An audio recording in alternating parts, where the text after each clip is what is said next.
大家讲一句台语有意思。大家一句观众朋友大家好，我是婉娜。我这阵啊考试考100分，老师赏我一粒令果，足欢喜的。不过老师煞想学的两语金招，那会这无公平啦？今仔日要给大家介绍的就是大细心。大细心汉字写作大细心，罗马字写作的哇大，思会细，知音心。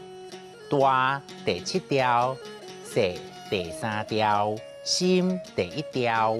有人讲做大细心，大细心就是偏心，要讲阿规平有私心，阿规平有人讲做阿孤人。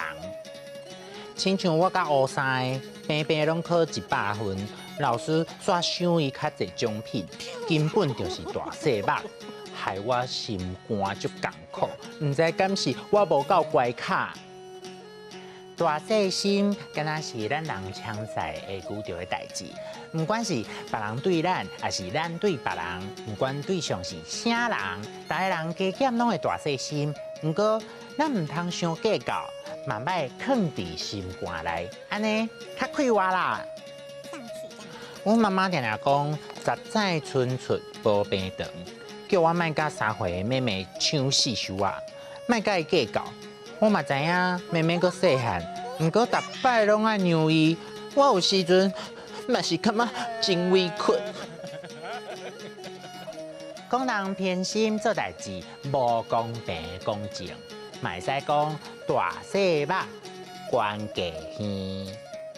有一摆我甲乌三参加画图比赛，我画图有色水，有景致，讲偌水就偌水。老师学了哪学了，嘛是选乌三的图去参加全国比赛。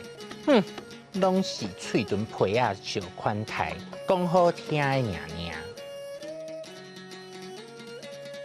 六大细心，阿规平，阿孤人，10载春出无病长，大细目关价耳。喙唇皮啊，小款待。虽然咱人的心脏本底着歪一边，不过咱也是爱学习公平对待每一个人哦。今仔日的大讲一句就讲到这，多谢观众朋友的收看，咱后摆再会。